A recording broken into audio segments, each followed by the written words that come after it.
Ladies and gentlemen, you're all very welcome to the Honorary Patronage of Miss Courtney Love, the first of many to come in this Phil session. The Honorary Patronage is an award that the Phil presents to individuals who've excelled in their particular fields, and it's the highest accolade of the Society. Previous sort of recipients of this have included Al Pacino, Senator John McCain, Naomi Campbell and Stephen Fry. The Phil is very particular and reticent about who it gives the platform to, as you can see in recent weeks, what's going on. Courtney Love has been chosen to receive this award due to her contribution to music and also because of the sort of shared experience she has with each of us as being a former student in Trinity College, serving 2 semesters here. She began her musical career at a young age and continued to stardom through the band in which she performed the lead role in, Hole. This went from strength to strength with Miss Love at the helm of the ship. She was often outspoken, earning the appellation of the most controversial woman in rock, given to her by Rolling Stone.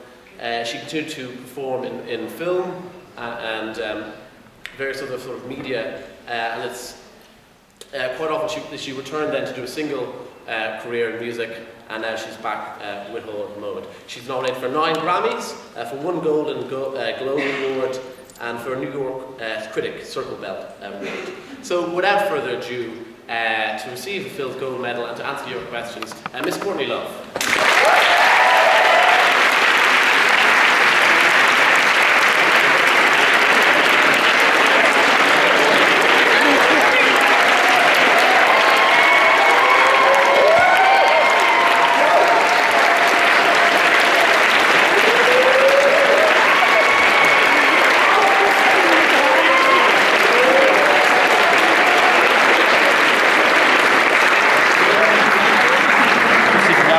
Over there. Yeah. Hi. Wow. So on behalf of the Phil Society, Courtney, you're most welcome to become an honorary patron, and thank you so much for coming. So here's our total appreciation. Thank you so very much.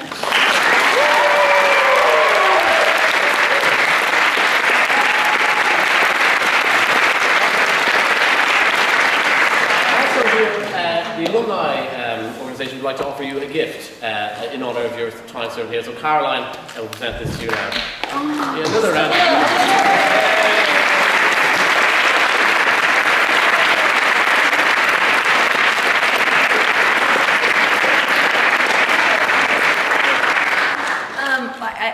I'm actually really honored. Like really, you say that when you get these schmata and you don't ever really mean it, but I really am.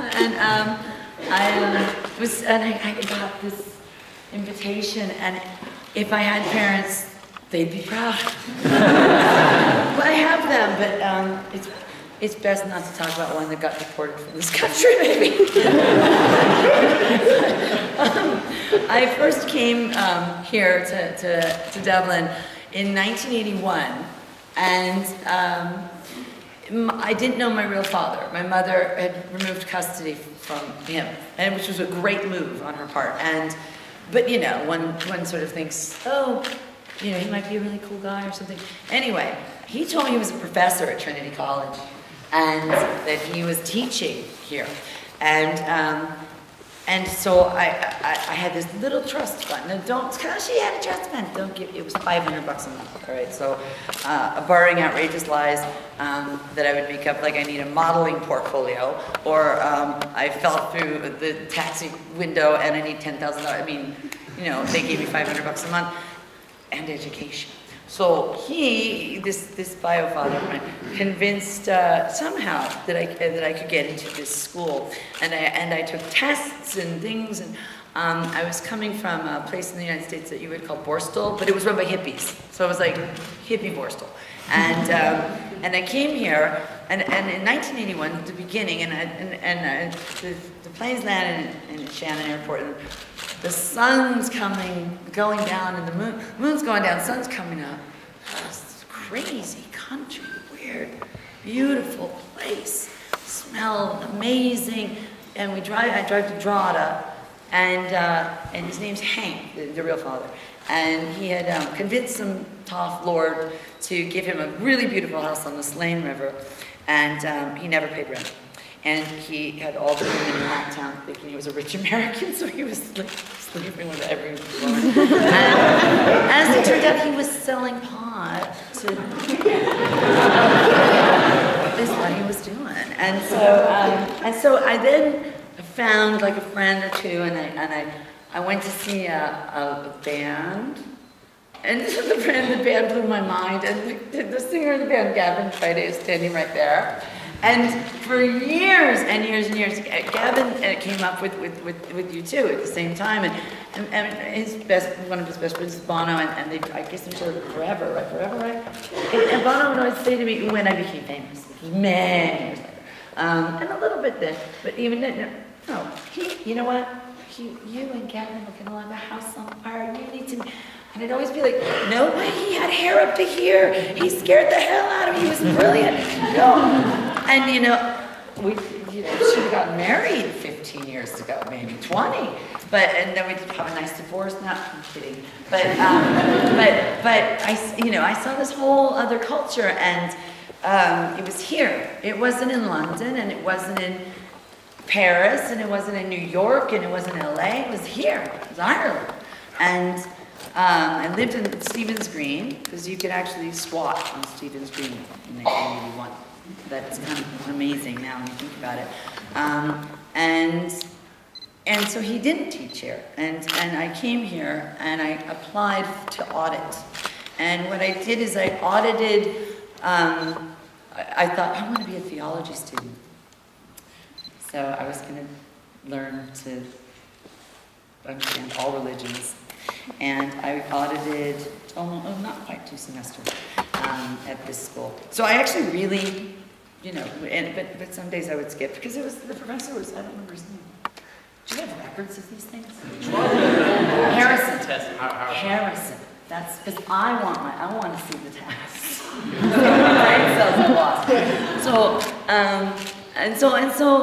I just got distracted. I had a guitar, I had a Patti Smith poetry book, and I made it my choice. But to this, of any school in the world, I've always found this so special, magical. And now this whole thing around the Book of Kells, there's like a freaking museum over there. But it used to be you could just go and look at it.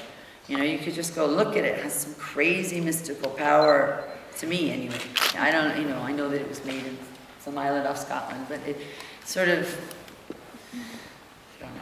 I don't know, it's just such a special place that you live in. And it's got I don't even know anything like Irish history that well, or I used to watch a show on RTE before any of you were born except him called Anisha's Arish, and it was the Irish Gaelic language, and the woman just had a great booze, so I never did and it's just a beautiful college, and I landed, and I've toured here, I've been here, played here, or whatever, but I've never, hung out for more than a day, and I smelled the air yesterday, and I could just smell the peat and the difference, the mossiness, and I don't know, it's a really special land and a really special college, and it might be on a ley line. So I'm just so honored. Thank you so very much.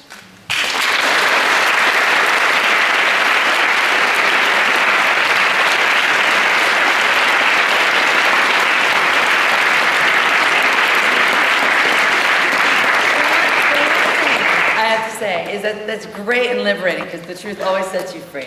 And when you start playing music, this is an old tradition. Bob Dylan did. You lie. You just tell these lies. And you're supposed to. It goes with the business of show.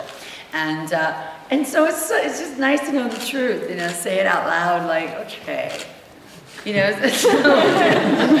I audited. I didn't actually get a bachelor's degree. But hey, it's all right, that's me. Thank you.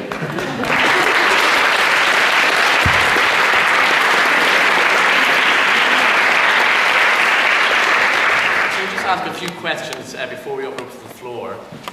Courtney, you came to Trinity when you were 15 or 16? I can't do the math. It's 1981, 47.